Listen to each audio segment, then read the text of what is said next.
News ಮೊದಲಿಗೆ headlines. ಪರಿಶಿಷ್ಟ ಜಾತಿ ಒಳ ಮೀಸಲಾತಿ ಜಾರಿಗೆ ಸರ್ಕಾರದ ನಿರ್ಧಾರ ಸ್ವಾಗತಿಸಿ ಬಿಆರ್ ಅಂಬೇಡ್ಕರ್ ಬಾಬು ಜಗಜೀವನ್ ರಾಮ್ ಪುತ್ಥಳಿಗೆ ಕ್ಷೀರಾಭಿಷೇಕ ವಿಜಯೋತ್ಸವ ಆಚರಣೆ. ಸಾಗುವಳಿ ಅಕ್ರಮ ಮಾರಾಟ ಪ್ರಭಾವಿ ನಾಯಕರಿಂದ ಅಧಿಕಾರಿಗಳ ಮೇಲೆ ಒತ್ತಡ, ಕ್ರಮಕ್ಕೆ ರವೀಂದ್ರನಾಥ್ ಪಟ್ಟಿ ಆಗ್ರಹ. 24ರಂದು ಮಣ್ಣಿನ ಗಣೇಶ ಸಿದ್ಧಪಡಿಸುವ ಕಾರ್ಯಾಗಾರ, ಮಹಾನಗರ ಪಾಲಿಕೆಯಿಂದ ಸ್ಪರ್ಧೆ. ಮತ್ತು ಗಮನ ಬೇರೆಡೆ ಸೆಳೆದು ಹಣ ಕಳುವು, ಇಬ್ಬರು ಅಂತಾರಾಜ್ಯ ಕಳ್ಳರ ಬಂಧನ. ಪರಿಶಿಷ್ಟ ಜಾತಿಗಳ ಒಳ ಮೀಸಲಾತಿ ಜಾರಿಗೆ ಮುಂದಾಗಿರುವ ಸರ್ಕಾರದ ನಡೆಯನ್ನ ಸ್ವಾಗತಿಸಿದ ದಲಿತ ಪರ ಸಂಘಟನೆಗಳ ಮುಖಂಡರು ನಗರದ ಅಂಬೇಡ್ಕರ್ ವೃತ್ತದ ಅಂಬೇಡ್ಕರ್ ಹಾಗೂ ಸ್ಟೇಷನ್ ವೃತ್ತದಲ್ಲಿರುವ ಬಾಬು ಜಗಜೀವನ್ ರಾಮ್ ಪುತ್ಥಳಿಗೆ ಕ್ಷೀರಾಭಿಷೇಕ ಮಾಡುವ ಮೂಲಕ ವಿಜಯೋತ್ಸವವನ್ನು ಆಚರಿಸಿದರು. ನಗರದ ಅಂಬೇಡ್ಕರ್ ವೃತ್ತದಲ್ಲಿ ದಲಿತ ಪರ ಸಂಘಟನೆಗಳ ಮುಖಂಡರು ನಗರದ ಹರಿಜನವಾಡದಿಂದ ಮೆರವಣಿಗೆ ಮೂಲಕ ಆಗಮಿಸಿ ಒಳ ಮೀಸಲಾತಿ ಅನುಷ್ಠಾನಕ್ಕೆ ಮುಂದಾಗಿರುವ ಸರ್ಕಾರದ ಪರ ಘೋಷಣೆ ಹಾಕಿದರು. ಇದೇ ವೇಳೆ ಮುಖಂಡ ಎಂ ವಿರೂಪಾಕ್ಷಿ ಮಾತನಾಡಿ, ಒಳ ಮೀಸಲಾತಿ ಜಾರಿಗೆ ಸುದೀರ್ಘ ಹೋರಾಟ ನಡೆಸಿದ್ದು ನಿರೀಕ್ಷೆಗೆ ತಕ್ಕಂತೆ ಸರ್ಕಾರ ಸ್ಪಂದಿಸಿಲ್ಲ. ಮಾದಿಗರಿಗೆ 7% ಮೀಸಲಾತಿ ಸಿಗುತ್ತದೆ ಎಂಬ ಭರವಸೆ ಇತ್ತು. ಆದರೆ ನಾಗಮೋಹನ್ ದಾಸ್ ವರದಿಯನ್ನ ಸರ್ಕಾರ ಸಂಪೂರ್ಣ ನಿರ್ಲಕ್ಷ್ಯ ವಹಿಸಿ 3 ಭಾಗಗಳನ್ನ ಮಾಡಿ ದ್ರೋಹ ಮಾಡಿದೆ. ಇದೀಗ ಸಮಾಧಾನಕರವಾಗಿ 6% ಮೀಸಲಾತಿಯನ್ನ ಹಂಚಿಕೆ ಮಾಡಿದೆ. ಮುಂದಿನ ದಿನಗಳಲ್ಲಿ ಮತ್ತೆ ನಮಗೆ 7% ಮೀಸಲಾತಿ ಸಿಗುವವರೆಗೆ ಹೋರಾಟ ನಿರಂತರವಾಗಿ ನಡೆಸುತ್ತೇವೆ ಎಂದರು. ಆರ್ಡಿಎ ಸದಸ್ಯ ನರಸಿಂಹಲು ಮಾಡಿಗಿರಿ ಮಾತನಾಡಿ, ಕಳೆದ 39 ವರ್ಷಗಳ ಹೋರಾಟಕ್ಕೆ ಮಾದಿಗ ದಂಡೋರ ಮಾದಿಗ ಮೀಸಲಾತಿ ಹೋರಾಟ ಸಮಿತಿ ಸುದೀರ್ಘವಾಗಿ ಹೋರಾಟ ಮಾಡುತ್ತಾ ಬಂದಿವೆ. ನಾಗಮೋಹನ್ ದಾಸ್ ಅವರ ಆಯೋಗದ ಸಮಿತಿಯು ಸರ್ಕಾರಕ್ಕೆ ವರದಿ ನೀಡಿದ್ದು, ವರದಿ ಆಧರಿಸಿ ಸರ್ಕಾರ ಮಾದಿಗರಿಗೆ 6%, ಚಲವಾದಿಗರಿಗೆ 6% ಹಾಗೂ ಅಸ್ಪೃಶ್ಯ ಜಾತಿಗಳಿಗೆ 5% ವರ್ಗೀಕರಿಸಿ 3 ವಿಭಾಗಗಳಾಗಿ ಮಾಡಿದ್ದಾರೆ. ಸಿಎಂ ಸಿದ್ದರಾಮಯ್ಯ ಅವರಿಗೆ ಮಾದಿಗ ಸಮಾಜದ ವತಿಯಿಂದ ಅಭಿನಂದನೆ ಸಲ್ಲಿಸಲಾಗುತ್ತದೆ ಎಂದರು. ಒಳ ಮೀಸಲಾತಿ ಹೋರಾಟ ಸಮಿತಿಯ ರಾಜ್ಯ ಸಂಚಾಲಕ ಎಸ್ ಮಾರೆಪ್ಪ ವಕೀಲ್ ಮಾತನಾಡಿ, ಒಳ ಮೀಸಲಾತಿ ಜಾರಿಗೆ ಹೋರಾಟ ಜಗತ್ತಿನಲ್ಲಿ ಒಂದು ಇತಿಹಾಸ ದಾಖಲಾಗಿದೆ. ಚಳವಳಿ ಸುದೀರ್ಘವಾಗಿ ಮಾಡಲಾಗಿದೆ. ಅಲೆಮಾರಿಗಳು ಮುಂದೆಯೂ ಜೊತೆಗೆ ಇರುತ್ತಾರೆ. ಬೆಂಗಳೂರಿನಲ್ಲಿ ಅಹೋರಾತ್ರಿ ಧರಣಿ ಮಾಡಲಾಗಿತ್ತು. ಸಿಎಂ ಸಿದ್ದರಾಮಯ್ಯ ನಿರ್ಣಯ ತೆಗೆದುಕೊಂಡಿದ್ದಾರೆ. ಜನಸಂಖ್ಯಾವಾರು ಮಾದಿಗ ಸಮಾಜಕ್ಕೆ 7% ನೀಡಬೇಕು ಎಂದು ಒತ್ತಾಯಿಸಲಾಗಿತ್ತು. ಇದೀಗ ಸಮುದಾಯಕ್ಕೆ 6% ನೀಡಿದ್ದು, ಮುಂದಿನ ದಿನಗಳಲ್ಲಿ 7% ಮೀಸಲಾತಿ ಪಡೆಯಲು ಹೋರಾಟ ನಿರಂತರವಾಗಿ ನಡೆಸಲಾಗುತ್ತದೆ ಎಂದು ತಿಳಿಸಿದರು.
ತಿನ್ಸ್ರಿ ಮೇಡಮ್.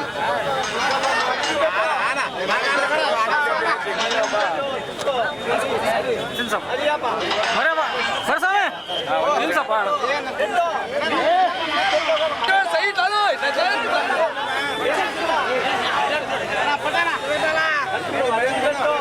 ಜೈ ಮಾದಿಗ, ಏ ವೀರೇಶ, ಜೈ ಮಾದಿಗ, ಜೈ ಮಾದಿಗ, ಜೈ ಜೈ ಮಾದಿಗ.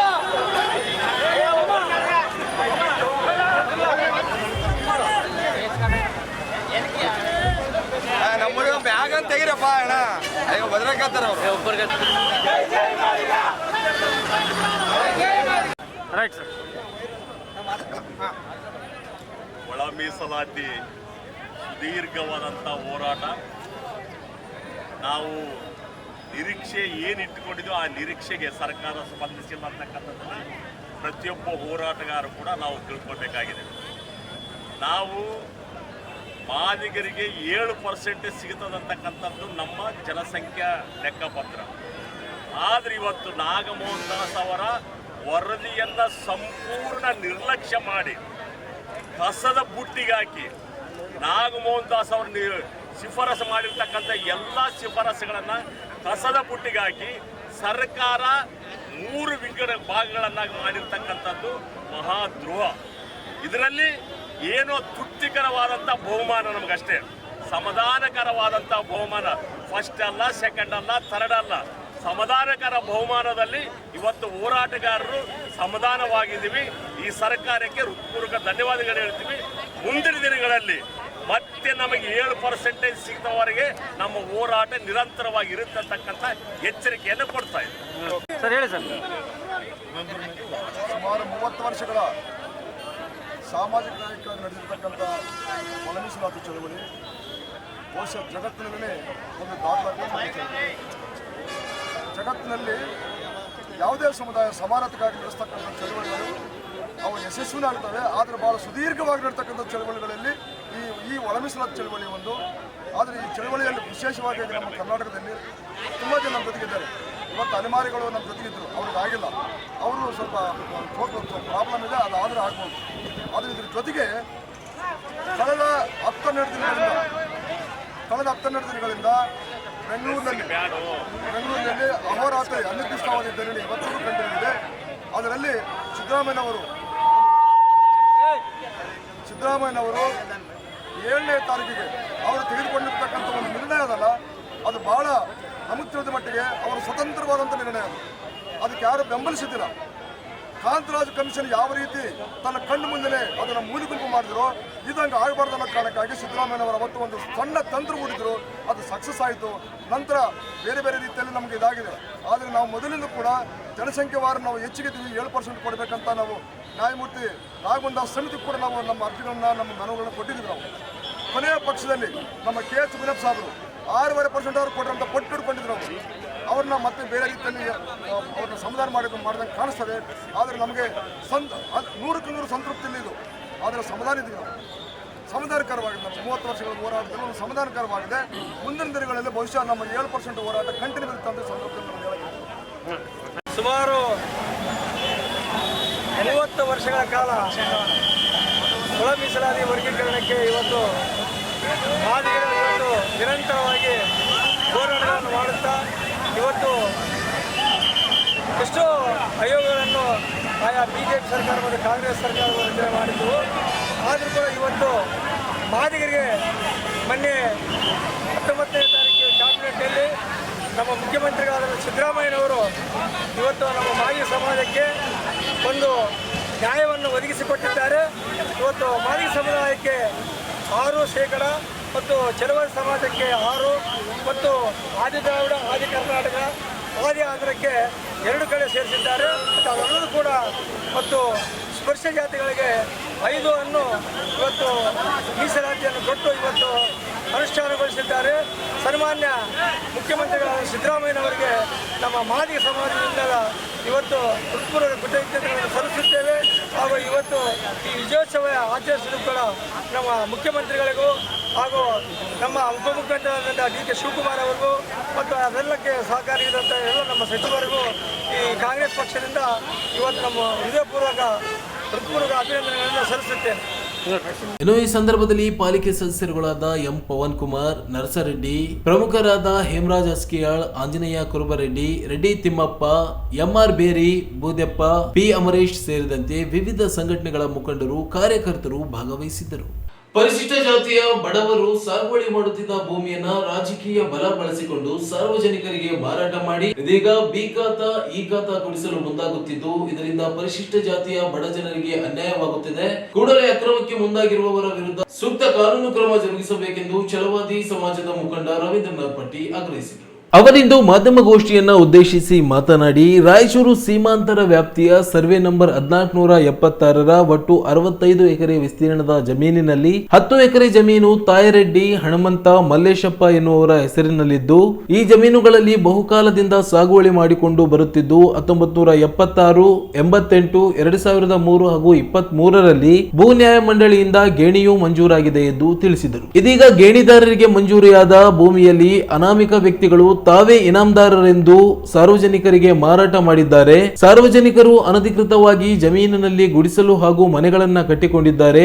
500ಕ್ಕೂ ಹೆಚ್ಚು ಮನೆಗಳಿದ್ದು, ಈ ಕುರಿತು ಉಚ್ಚ ನ್ಯಾಯಾಲಯದಲ್ಲಿ ವಿಚಾರಣೆಯಾಗಿದ್ದು, ಜೊತೆಗೆ ಮಹಾನಗರ ಪಾಲಿಕೆಯಿಂದ ಜಮೀನಿನಲ್ಲಿ ಅನಧಿಕೃತವಾಗಿ ವಾಸಿಸುತ್ತಿರುವವರಿಗೆ ಬಿ ಖಾತಾ ಇ ಖಾತಾ ನೀಡಬಾರದೆಂದು ಮನವಿ ಸಲ್ಲಿಸಲಾಗಿದೆ. 2025ರ ಜುಲೈ 11ರಂದು ಮಹಾನಗರ ಪಾಲಿಕೆ ಆಯುಕ್ತರು ಇಂಬರಹ ನೀಡಿದ್ದು, ಬಿ ಖಾತಾ ಇ ಖಾತಾ ನೀಡುವುದಿಲ್ಲ ಎಂದು ತಿಳಿಸಿದ್ದಾರೆ ಎಂದರು. ಇದೀಗ ರಾಜಕೀಯ ಪ್ರಭಾವದಿಂದ ಕಾಂಗ್ರೆಸ್ ಮುಖಂಡ ರವಿ ಬೋಸರಾಜು ಮಹಾನಗರ ಪಾಲಿಕೆ ಮೇಲೆ ಒತ್ತಡ ಹೇರಿ ಅಲ್ಲಿ ಅನಧಿಕೃತವಾಗಿ ವಾಸ ಮಾಡುತ್ತಿರುವವರಿಗೆ ಬಿ ಖಾತಾ ಇ ಖಾತಾ ಕೊಡಿಸಲು ಮುಂದಾಗುತ್ತಿದ್ದಾರೆ. ಇದರಿಂದ ಪರಿಶಿಷ್ಟ ಜಾತಿ ಹಾಗೂ ಬಡ ಗೇಣಿದಾರರಿಗೆ ನಿರಂತರವಾಗಿ ಅನ್ಯಾಯವಾಗುತ್ತಿದೆ ಎಂದು ಆರೋಪಿಸಿದರು.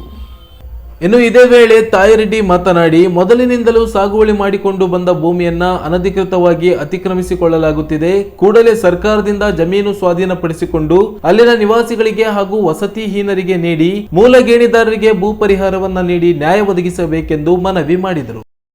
ಆಯುಕ್ತರಿಗೆ ಒಂದು ಪತ್ರವನ್ನು ನೀವು ಯಾವುದೋ ಬಿ ಖಾತಾ ಕೊಡಬಾರದು ಅಂತ ಅವರಿಗೆ ಕ್ಲಿಯರ್ ಆಗಿ ಒಂದು ಇನ್ಸ್ಟ್ರಕ್ಷನ್ ಕೊಟ್ಟಿದ್ದಾರೆ. ಅದರಂತೆ ಇಲ್ಲಿ ಪತ್ರ ಬರೆದಿದ್ದಾರೆ, ಇಬ್ಬರನ್ನು ಕೊಟ್ಟಿದ್ದಾರೆ. ಇಮ್ಮರ ದಿನಾಂಕ 8 ತಾರೀಕು ಕೊಟ್ಟಿದ್ದಾರೆ, 1/7/25 ಕೊಟ್ಟಿದ್ದಾರೆ. ನಮಗೆ ಇಮ್ಮರ ಕೊಟ್ಟಿದ್ದಾರೆ, ಅವರಿಗೆ ಯಾವ ಬಿ ಖಾತಾ ಕೊಡಂಗಿಲ್ಲ ಅಂತೇಳಿ ಈಗಾಗಲೇ ನಾವು ಮುಖ್ಯಮಂತ್ರಿಗಳು ಸಹ ಮತ್ತು ಕಂದಾಯ ಮಂತ್ರಿಗೆ ಮನವಿ ಮಾಡಿಕೊಂಡಿದ್ದೀವಿ. ಈಗಾಗಲೇ ಒಂದು ವೇಳೆ ನೀವು ರೆಗ್ಯುಲರೈಸ್ ಮಾಡಿಕೊಂಡ್ರೆ ಅದನ್ನ ಭೂ ಸ್ವಾಧೀನ ಮಾಡಿಕೊಂಡು ಅವರಿಗೆ ಮನೆ ಇದ್ದಾರೆ ಹಂಚಿಕೊಂಡು ನಮಗೆ ಪರಿಹಾರ ಕೊಡು ಅಂತ ಕೇಳಿದ್ದೀವಿ. ಅದರ ಬಗ್ಗೆ ಮೊನ್ನೆ ಮುಖ್ಯಮಂತ್ರಿಗಳ ಕಾರ್ಯದರ್ಶಿಗಳಾದ ಎಂ ಶಾಂತಪ್ಪ ಅವರು ಜಿಲ್ಲಾಧಿಕಾರಿಗಳು ಆಯುಕ್ತರಿಗೆ ಮತ್ತು ಜಿಲ್ಲಾಧಿಕಾರಿಗಳಿಗೆ ಪತ್ರ ಬರೆದಿದ್ದಾರೆ. ಇದನ್ನು ಪರಿಶೀಲಿಸಿ ಕ್ರಮ ಜರುಗಿಸಿ ವರದಿ ತೋರಿಸಿದ್ರು. ಈಗಾಗಲೇ ರಾಯಚೂರಲ್ಲಿ ಬಲಾಢ್ಯ ರಾಜಕೀಯ ಬಂದು ಅವ್ರಿಗೆ ಬಿ ಖಾತಾ ಕೊಡಿಸಲು ಪ್ರಯತ್ನ ಮಾಡ್ತಿದ್ದಾರೆ. ಈಗಾಗಲೇ ಜಿಲ್ಲಾಧಿಕಾರಿಗಳು ಆಯುಕ್ತರಿಗೆ ಸ್ಪಷ್ಟವಾಗಿ ಇದು ಕೊಟ್ಟಿದ್ದಾರೆ, ಮಾಡಬಾರದು ಅಂತೇಳಿ. ಕಾಂಗ್ರೆಸ್ ಪಕ್ಷದವರೇ ಅದ್ರಾಗ ಒಂದು ಗುಂಪು ರೈಲ್ವೆ ನಿಲ್ಲಿದ ತಗೊಂಡು ರವಿ ಬೋಸರಾಜ್ ಜೊತೆ ರವಿ ಬೋಸರಾಜ್ ಏನ್ ಮಾಡಿದ್ದಾರೆ, ಜಿಲ್ಲಾಧಿಕಾರಿಗಳಿಗೆ ಮತ್ತು ಆಯುಕ್ತರಿಗೆ ನೀವು ಬಿ ಖಾತಾ ಕೊಡಬೇಕಂತ ತಾಕೀತು ಮಾಡಿ ಗೊತ್ತಾದ್ರೆ ನಾವೇನ್ ಮಾಡಿದ್ವಿ, ಇದು ಸರ್ಕಾರ ಕಂದಾಯ ಜಮೀನಲ್ಲಿ ಕೊಡಬೇಕಂತಿದೆ, ಆದ್ರೆ ಪಟ್ಟಾದಾರರು ಮತ್ತು ಗೇಡಿದಾರ ಜಮೀನಲ್ಲಿ ಕೊಡಬಾರ್ದಂತಿದೆ ಅಂತ ನಾವು ಮನವಿ ಮಾಡಿಕೊಂಡಾಗ ಜಿಲ್ಲಾಧಿಕಾರಿಗಳು ಸ್ಟಾಪ್ ಮಾಡಿದ್ದಾರೆ. ಮತ್ತು ಆಯುಕ್ತರು ಸಹ ನಮ್ಗೆ ಹಿಂಬಾರ ಹಾಕೊಟ್ಟಿದ್ದಾರೆ, ಇಲ್ಲ ನಾವು ಬಿ ಖಾತೆ ಯಾರಿಗೂ ಕೊಡಂಗಿಲ್ಲ ಕಾನೂನುಬದ್ಧವಾಗಿ ಅಂತ ಹೇಳಿದ್ದಾರೆ. ಆದ್ರಿಂದ ನಾವು ಸರ್ಕಾರಕ್ಕೆ ಮನವಿ ಮಾಡ್ಕೊಡ್ತೀವಿ ಮತ್ತು ಕಾಂಗ್ರೆಸ್ ಮುಖಂಡರು ಯಾರು ಇದ್ದಾರೆ ಅವರೇ ಮಾಡ್ಕೊಂಡು ನಾವು ಬಡ ಗೇಡಿದಾರ ಪರಿಷ್ಠ ಜಾತಿಯವರು ನಮ್ಗೆ ಪರಿಹಾರ ಕೊಟ್ಟು ಮಾಡ್ರಿ. ಈಗಾಗಲೇ ಮುನ್ನೂರು ಕೇರಿಯಲ್ಲಿ ಅಯ್ಯಾಳಪ್ಪ ದೊಡ್ಡ ಅಯ್ಯಾಳಪ್ಪ ಅಂತ 7-8 ಬಂದಿದ್ರು. ಅವ್ರು ಏನ್ ಮಾಡಿ ಗುಂಡಾಗಿ ಮಾಡ್ಕೊಂಡು ಬುಲ್ಡೋಜರ್ ಹಾಕಿ ಅವರು ಇದು ಮಾಡಿ ಮನೆ ಮಾಡ್ಕೊಂಡು ರಾಮ ಮಂದಿರ ಅಂತಿಲ್ಲ ಅದ್ರ ಪಕ್ಕದಲ್ಲಿ ಮಾಡ್ತಿರೋ ದೊಡ್ಡ ಬಾಡ ಮಾಡ್ತಾರೆ. ಆದ್ಯದಿಂದಾಗಿ ಅವರು ಸೇಲ್ ಜಾಯಿಂಟ್ ಮಾಡಿದ್ರು. ಬಲಾಟರಿಗೆ ಒಂದು ಐತೆ, ನಮ್ಮ ದಲಿತರಿಗೆ ಧ್ವನಿಯಿಂದ ಅವ್ರಿಗೊಂದು ಕಾನೂನು ಐತೆ. ಖರೀದಾಗಿದೆ. ಹಂಗಾಗಿ ಈ ಸಂದರ್ಭದಲ್ಲಿ ಹನುಮಣ್ಣ, ಮಲ್ಲೇಶ್, ರಾಮುಲು, ಹನುಮಂತು, ತಿಮ್ಮಪ್ಪ, ನರಸಿಂಹಲು ನೆಲಹಾಳ್, ತಿಮ್ಮಾರೆಡ್ಡಿ ಸೇರಿದಂತೆ ಅನೇಕರು ಉಪಸ್ಥಿತರಿದ್ದರು. ರಾಯಚೂರು ಮಹಾನಗರ ಪಾಲಿಕೆ ಹಾಗೂ ಗ್ರೀನ್ ರಾಯಚೂರು ಸಂಸ್ಥೆಯ ವತಿಯಿಂದ ನಗರಕ್ಕಾಗಿ ಯುವಕರು ಯುವಕರಿಗಾಗಿ ನಗರ ಎಂಬ ಕಾರ್ಯಕ್ರಮದ ಭಾಗವಾಗಿ ಗಣೇಶೋತ್ಸವದ ಅಂಗವಾಗಿ ಉಚಿತ ಪರಿಸರ ಸ್ನೇಹಿ ಬೀಜವುಳ್ಳ ಮಣ್ಣಿನ ಗಣಪತಿ ಮೂರ್ತಿಗಳನ್ನು ತಯಾರಿಸುವ ಕಾರ್ಯಾಗಾರವನ್ನ ಆಗಸ್ಟ್ 24ರಂದು ಹಮ್ಮಿಕೊಳ್ಳಲಾಗಿದೆ. ಕಲರ್ಫುಲ್ ಗಣೇಶ ಮೂರ್ತಿಗಳಿಗೆ ಮಾರು ಹೋಗಿರುವ ಜನರು ಪರಿಸರ ಸ್ನೇಹಿ ಗಣೇಶ ಮೂರ್ತಿಗಳತ್ತ ಬಂದು ಪರಿಸರ ಸಂರಕ್ಷಣೆಗೆ ಕೈ ಜೋಡಿಸಬೇಕಾಗಿದೆ. ಪರಿಸರ ಸಂರಕ್ಷಣೆ, ಸ್ವಚ್ಛತೆ ಹಾಗೂ ನಗರದ ಸೌಂದರ್ಯೀಕರಣದಲ್ಲಿ ಯುವಕರನ್ನ ಭಾಗವಹಿಸಿಕೊಳ್ಳಲು ಮಹಾನಗರ ಪಾಲಿಕೆಯಿಂದ ಅನೇಕ ಕಾರ್ಯಕ್ರಮಗಳನ್ನ ಹಮ್ಮಿಕೊಳ್ಳಲಾಗಿದೆ. ಇದರ ಭಾಗವಾಗಿ ಆಗಸ್ಟ್ 24ರಂದು ರವಿವಾರ ಬೆಳಿಗ್ಗೆ 9:30ಕ್ಕೆ ನಗರದ ಮಹಾತ್ಮ ಗಾಂಧಿ ಜಿಲ್ಲಾ ಕ್ರೀಡಾಂಗಣದಲ್ಲಿ ಉಚಿತ ಪರಿಸರ ಸ್ನೇಹಿ ಬೀಜಗಳುಳ್ಳ ಮಣ್ಣಿನ ಗಣಪ ತಯಾರಿಸುವ ಕಾರ್ಯಾಗಾರವನ್ನ ಹಮ್ಮಿಕೊಳ್ಳಲಾಗಿದೆ. ಭಾಗವಹಿಸಲು ಎಲ್ಲರಿಗೂ ಮುಕ್ತ ಅವಕಾಶವಿದೆ. ಯಾವುದೇ ವಯಸ್ಸಿನ ಮಿತಿಯನ್ನ ನಿಗದಿಪಡಿಸಿಲ್ಲ. ತಯಾರಿಕಾ ಸಾಮಗ್ರಿಗಳನ್ನ ಪಾಲಿಕೆ ಹಾಗೂ ಗ್ರೀನ್ ರಾಯಚೂರು ಸಂಸ್ಥೆಯಿಂದ ನೀಡಲಾಗುತ್ತದೆ. ಆದರೆ ಭಾಗವಹಿಸಲು ಇಚ್ಛಿಸುವವರು ಮೊದಲು ನೋಂದಾಯಿಸಿಕೊಳ್ಳಬೇಕಾಗಿದೆ. ಈಗಾಗಲೇ 200ಕ್ಕೂ ಹೆಚ್ಚು ಜನರು ನೋಂದಾಯಿಸಿಕೊಂಡಿದ್ದು 1000 ಜನರ ಗುರಿಯನ್ನ ಪಾಲಿಕೆ ಹೊಂದಿದೆ. ಹೆಚ್ಚಿನ ಮಾಹಿತಿಗಾಗಿ 9343982363 ಅಥವಾ 9620696271 ಸಂಖ್ಯೆಗೆ ಸಂಪರ್ಕಿಸಬಹುದಾಗಿದೆ. ಆಕರ್ಷಕ ಮಣ್ಣಿನ ಗಣೇಶ ತಯಾರಿಸುವವರಿಗೆ ಪ್ರಥಮ, ದ್ವಿತೀಯ ಹಾಗೂ ತೃತೀಯ ಬಹುಮಾನಗಳನ್ನ ನೀಡಲಾಗುತ್ತದೆ ಎಂದು ಮಹಾನಗರ ಪಾಲಿಕೆ ಆಯುಕ್ತರು ಪ್ರಕಟಣೆಯಲ್ಲಿ ತಿಳಿಸಿದ್ದಾರೆ. ಗ್ರಾಹಕರ ಗಮನವನ್ನ ಬೇರೆಡೆ ಸೆಳೆದು 3,30,000 ಹಣವನ್ನ ಕಳ್ಳತನ ಮಾಡಿದ ಅಂತಾರಾಜ್ಯ ಕಳ್ಳರನ್ನ ಬಂಧಿಸಿರುವ ಘಟನೆ ಸಿಂಧನೂರು ಗ್ರಾಮೀಣ ಪೊಲೀಸ್ ಠಾಣಾ ವ್ಯಾಪ್ತಿಯಲ್ಲಿ ನಡೆದಿದೆ. ಆಗಸ್ಟ್ 17ರಂದು ಬಂಗಾರಿ ಕ್ಯಾಂಪಿನ ಕೆ ಸತ್ಯನಾರಾಯಣ್ ಅವರು ಬ್ಯಾಂಕಿನಿಂದ ಹಣ ಡ್ರಾ ಮಾಡಿಕೊಂಡು ಮನೆಗೆ ತೆರಳುತ್ತಿದ್ದ ವೇಳೆ 3 ಆರೋಪಿತರು ಅವರನ್ನ ಹಿಂಬಾಲಿಸಿದ್ದರು. ಇಜೆ ಹೊಸಳ್ಳಿ ಕ್ಯಾಂಪಿನ ಇರ್ಫಾನ್ ಫ್ರೂಟ್ಸ್ ಅಂಗಡಿಯ ಮುಂದೆ ಬೈಕ್ ನಿಲ್ಲಿಸಿ ಹಣ್ಣು ಖರೀದಿಸಲು ಹೋಗಿದ್ದ ವೇಳೆ ಪೀಡಿತರ ಗಮನ ಬೇರೆಡೆ ಸೆಳೆದು ಅವರ ಬೈಕ್ ನ ಸೈಡ್ ಬ್ಯಾಗ್ ನಲ್ಲಿ ಇಟ್ಟಿದ್ದ 3,30,000 ನಗದು ಹಣವನ್ನ ಕಳುವು ಮಾಡಿಕೊಂಡು ಪರಾರಿಯಾಗಿದ್ದರು. ಈ ಸಂಬಂಧ ಸಿಂಧನೂರು ಗ್ರಾಮೀಣ ಪೊಲೀಸ್ ಠಾಣೆಯಲ್ಲಿ BNS ಅಡಿಯಲ್ಲಿ ಪ್ರಕರಣ ದಾಖಲಾಗಿತ್ತು. ಘಟನೆಯ ತೀವ್ರತೆಯನ್ನ ಗಮನದಲ್ಲಿಟ್ಟು ರಾಯಚೂರು ಎಸ್ಪಿ ಎಂ ಪುಟ್ಟಮದಯ್ಯ, ಹೆಚ್ಚುವರಿ ಎಸ್ಪಿಗಳಾದ SJ ಕುಮಾರಸ್ವಾಮಿ, ಜಿ ಹರೀಶ್ ಹಾಗೂ DSP BS ತಳವಾರ್ ಅವರ ಮಾರ್ಗದರ್ಶನದಲ್ಲಿ CPI ವೀರಾರೆಡ್ಡಿ ನೇತೃತ್ವದಲ್ಲಿ PSI ಮೌನೇಶ್ ರಾಠೋಡ್ ಹಾಗೂ ಸಿಬ್ಬಂದಿ ಶರಣಪ್ಪ, ಗೋಪಾಲ್, ಅನಿಲ್ ಕುಮಾರ್, ಹಫೀಜುಲ್ಲಾ, ಅಮರೇಗೌಡ, ತಿಪ್ಪಣ್ಣ, ಸುನೀತಾ ಹಾಗೂ ಅಜೀಂ ಪಾಷಾ ಒಳಗೊಂಡ ವಿಶೇಷ ತಂಡವನ್ನ ರಚಿಸಿ ಶೋಧ ಕಾರ್ಯಾಚರಣೆ ನಡೆಸಲಾಗಿತ್ತು. ಮಿಂಚಿನ ಕಾರ್ಯಾಚರಣೆಯಲ್ಲಿ ಆಗಸ್ಟ್ 21ರಂದು ಆರೋಪಿತರಾದ ರಮೇಶ್ ಕುಮಾರ್ ಜಾಧವ್ ಹಾಗೂ ವೇಣುಗೋಪಾಲ್ ರನ್ನ ಪತ್ತೆ ಹಚ್ಚಿ ಬಂಧಿಸಲಾಗಿದೆ. ಇವರಿಂದ 3 ಲಕ್ಷ ರೂಪಾಯಿ ನಗದು ಹಣವನ್ನ ಹಾಗೂ ಕೃತ್ಯಕ್ಕೆ ಉಪಯೋಗಿಸಿದ್ದ 2 ಮೋಟಾರ್ ಸೈಕಲ್ ಗಳನ್ನ ವಶಪಡಿಸಿಕೊಂಡು ನ್ಯಾಯಾಂಗ ಬಂಧನಕ್ಕೆ ಒಳಪಡಿಸಲಾಗಿದೆ. ಇನ್ನೋರ್ವ ಆರೋಪಿತನ ಪತ್ತೆ ಕಾರ್ಯ ಮುಂದುವರೆದಿದೆ. ಈ ಯಶಸ್ವಿ ಕಾರ್ಯಾಚರಣೆಯನ್ನ ಜಿಲ್ಲಾ ಎಸ್ಪಿ ಎಂ ಪುಟ್ಟಮದಯ್ಯ ಹಾಗೂ ಹೆಚ್ಚುವರಿ ಎಸ್ಪಿ ಅವರು ಶ್ಲಾಘಿಸಿದ್ದಾರೆ. ಕೊನೆಯಲ್ಲಿ ಮತ್ತೊಮ್ಮೆ ಹೆಡ್ಲೈನ್ಸ್. ಪರಿಶಿಷ್ಟ ಜಾತಿ ಒಳ ಮೀಸಲಾತಿ ಜಾರಿಗೆ ಸರ್ಕಾರದ ನಿರ್ಧಾರ ಸ್ವಾಗತಿಸಿ BR ಅಂಬೇಡ್ಕರ್, ಬಾಬು ಜಗಜೀವನ್ ರಾಮ್ ಪುತ್ಥಳಿಗೆ ಕ್ಷೀರಾಭಿಷೇಕ, ವಿಜಯೋತ್ಸವ ಆಚರಣೆ. ಸಾಗುವಳಿ ಅಕ್ರಮ ಮಾರಾಟ, ಪ್ರಭಾವಿ ನಾಯಕರಿಂದ ಅಧಿಕಾರಿಗಳ ಮೇಲೆ ಒತ್ತಡ, ಕ್ರಮಕ್ಕೆ ರವೀಂದ್ರನಾಥ್ ಪಟ್ಟಿ ಆಗ್ರಹ.